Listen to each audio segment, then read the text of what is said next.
இந்த கூட்டத்துடைய நோக்கம் நாம் நிதியை கேட்கவில்லை, மெட்ரோவிற்கான நிதியை கேட்கவில்லை. அவன் நிதி கொடுக்கவில்லை என்றாலும் இந்த திட்டம் செயல்பாட்டுக்கு வரும். எப்படி என்றால், சென்னை 2ஆம் கட்ட மெட்ரோ திட்டத்திற்கு இந்த மோடி அரசு நிதி கொடுக்கவில்லை. 1 ரூபா 2 ரூபா இல்ல, கோயம்புத்தூருக்கு வெறும் 6000 கோடி தானே. ஆனால் 2வது திட்டமாக சென்னையில் செயல்படுத்தப்பட்ட பூந்தமல்லியிலிருந்து சென்னை சென்ட்ரல் வரை ஏற்றப்பட்ட திட்டத்திற்கு 60,000 கோடி ரூபாய் அதை தன் சொந்த காசில் போட்டு முடித்து காட்டியவர் எங்கள் தமிழ்நாட்டுடைய முதலமைச்சர் முத்துவேல் கருணாநிதி ஸ்டாலின் அவர்கள். அப்ப ஏன் அவன்கிட்ட ஓரியாடுறோம்? எதுக்கு ஓரியாடுறோம்னா, இந்த மாநில அரசுக்கும் மத்திய அரசுக்கும் 2 பிரிவு இருக்கு. பஸ் வர்றதுக்கு மோடிட்ட கேட்க வேண்டிய அவசியம் இல்லை, ரோடு வர்றதுக்கு மோடிட்ட கேட்க வேண்டிய அவசியம் இல்லை, போலீஸ்காரருக்கு சம்பளம் கொடுக்கறதுக்கு மோடிட்ட கேட்க வேண்டிய அவசியம் இல்லை. ஆனால் விமான நிலையத்தை விரிவாக்க வேண்டும் என்றால் ஒன்றிய அரசு கேட்க வேண்டும், ரயில்வே விட வேண்டும் என்றால் ஒன்றிய அரசு கேட்க வேண்டும். அப்படித்தான் கோயம்புத்தூர் என்கிற வளர்கிற இந்த நகரத்திற்கு உக்கடத்திலிருந்து மலுமிச்சம்பட்டிக்கும், உக்கடத்திலிருந்து நீலாம்பூருக்கும், உக்கடத்திலிருந்து சரவணம்பட்டிக்கும், உக்கடத்திலிருந்து மேட்டுப்பாளையம் சாலைக்கும் எங்களுக்கு திட்டம் வேண்டும் என்று நாம் கேட்டோம்.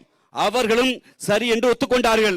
இதை விட வெக்கங்கட்ட மானங்கட்ட கேடு என்னவென்றால், பின்னால் அமர்ந்திருக்கிற சட்டமன்ற உறுப்பினர் பெரு மரியாதைக்குரிய வானதி சீனிவாசன் போன தேர்தலில் வீடு வீடா போய் அம்மா அம்மா இங்க பாருங்கம்மா, தேர்தல் அறிக்கையில கோயம்புத்தூருக்கு மெட்ரோ கொண்டு வந்த மோடிக்கு ஓட்டு போடுங்கம்மா வீடு வீடா பிரச்சாரம் பண்ணாங்களா இல்லையா?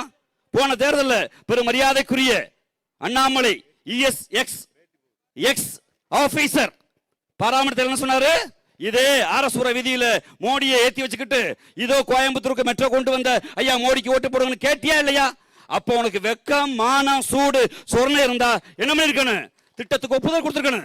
பாராமரிய உறுப்பினர் பேசும்போது சொன்னார் அல்லவா, நம்மை விட குறைவான மக்கள் தொகை கொண்ட சூரத், நம்மை விட குறைவான மக்கள் தொகை கொண்ட ஆக்ரா, நம்மை விட குறைவான மக்கள் தொகை கொண்ட பாட்னா, நம்மை விட குறைவான மக்கள் தொகை கொண்ட எத்தனையோ நகரங்களுக்கு கொடுத்துட்ட. ஆனா எனக்கு என்ன அளவீடு வைக்கிற? நீ என்ன 20 லட்சம் தாண்டலைங்கிற. எல்லாத்துக்கும் ஆதார் கட்ட, டாய்லெட் போறதுக்கு ஆதார் கட்ட, தாலி வாங்குறதுக்கு ஆதார் கட்ட, பொட்டு வைக்கிறதுக்கு ஆதாரம் கட்ட, சீலை வாங்குறதுக்கு ஆதாரம் கட்டல. டிஜிட்டல் இந்தியா தானே? டிஜிட்டல் இந்தியால இன்றைய மதிப்பு கோவை மாநகராட்சியுடைய மக்கள் தொகை 34 லட்சம்.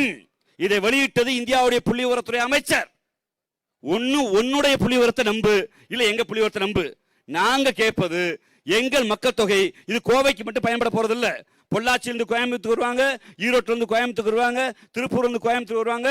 தமிழ்நாட்டில் 2வது தலைநகராக உயர்ந்திருக்கிற எங்க காஞ்சிமா நதி பெற்றெடுத்த எங்கள் நொய்யலுடைய தாயிடமா இருக்கக்கூடிய இந்த கோயம்புத்தூருக்கு அடுத்த கட்ட வளர்ச்சிக்கு இந்த மெட்ரோ தேவைப்படுது. அதனாலதான் நிதி அப்புறம் கொடுக்கலாம், நீ நிதி அப்புறம் கொடு. நிதி நீ கொடுக்காட்டாலும் எங்கள் முதலமைச்சர் அதை நடைமுறைப்படுத்துவார். இந்த மக்கள் அள்ளி கொடுப்பார்கள், கிள்ளி கொடுக்க மாட்டார்கள், நடைமுறைப்படுத்துவார். முதலில் பிரின்சிபல் அப்ரூவல்ங்கிற திட்டத்துக்கு ஒப்புதல் கொடுக்கிறான். நேற்று வந்தவர் பேசியிருக்காரு, நான் எனக்கு தமிழ் படிக்காத வருத்தமா இருக்குன்னு. நீங்க தமிழ் படிச்சிருந்தீங்கன்னா, மாண்புமிகு பிரதம அமைச்சர்களே, நீங்க தமிழ் படிச்சிருந்தீங்கன்னா வெக்கம், மானம், சூடு, சொரணை, கோபம் இதெல்லாம் வந்திருக்கும், அறமும் வந்திருக்கும். ஏன்னா எங்க தமிழ் எங்களுக்கு கற்றுக் கொடுக்கிறது உயிரே போனாலும் மானம் பெருசுடான்னு எங்களுக்கு கற்றுக் கொடுக்குது.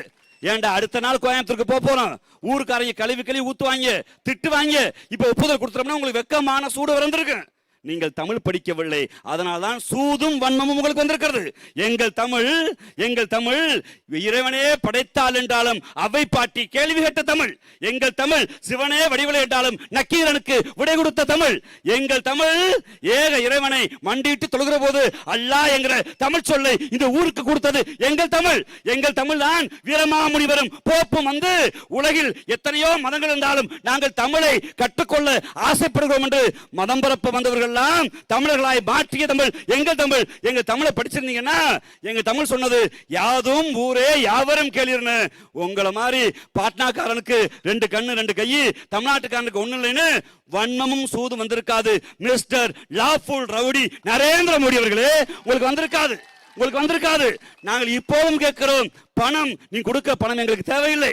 இதே நிர்மலா சீதாராமன் சொன்னாங்க, ஜிஎஸ்டி நிதியை பீகாருக்கு கொடுக்குறீங்க, யூபிக்கு கொடுக்குறீங்க, ஏன் எங்களுக்கு கொடுக்க மாட்டேங்க கேட்குறீங்க அப்படின்னு. இந்த பிரஸ் கிளப்ல வந்துட்டு கோயம்புத்தூர் தாங்க அதிக ஜிஎஸ்டி கேட்டது, நீங்க எப்படிங்க ராமநாதபுரத்துக்கு சிவகங்கைக்கு திட்டங்களை கொடுக்கலாம் கேட்டாங்க. இப்ப கேட்கிற நிர்மலா சீதாராமன் அவர்களே, புள்ளி அக்கரகாரத்து பெரும் மரியாதைக்குரிய நிர்மலா சீதாராமன் அவர்களே, அந்த ஜிஎஸ்டியை கோயம்புத்தூர் கொட்டி கொடுக்குதுல, இந்தியாவுடைய தென்னிந்தியாவுடைய மான்செஸ்டரா இருக்கல, முட்டை உற்பத்தியுடைய தலைநகரா இருக்க நாமக்கலுக்கு தொடர்பா இருக்கல, மஞ்சள் உற்பத்தியுடைய தலைநகரா இருக்கக்கூடிய ஈரோட்டுக்கு தொடர்பா இருக்கல, இங்க கிரைண்டர் உற்பத்தியில் தலைநகரா இருக்கக்கூடிய இங்க இருக்கக்கூடிய கோயம்புத்தூர் இருக்கல, கரூர் என்ற வளர்கிற மாநகரத்துடைய வஞ்சி மாநகரம், சேரன் செங்குட்டனுடைய அந்த தலைநகர தாய் நகரா கோவை இருக்கல. இந்த வளர்கிற நகரத்திற்கு நீ பணத்தை கொடுக்காத. பணம் எங்களுக்கு தெரியும், பணத்தில் இருப்பது காந்தி நோட்டா வேண்டுமா இருக்கலாம், அதில் எங்க ரத்தமும் சதையும் தொங்கி இருக்கிறது. தமிழர்கள் நாங்கள் உறுதியாக ஒரு நாள் தமிழர்கள் இந்தியாவுடைய நோட்டை அச்சடிக்கிற அதிகாரத்துக்கு போவார்கள். அப்போது எங்கள் கையில் நாங்கள் அச்சடித்துக் கொள்வோம். இப்போது திட்டத்துக்கு அப்ரூவல் கொடு.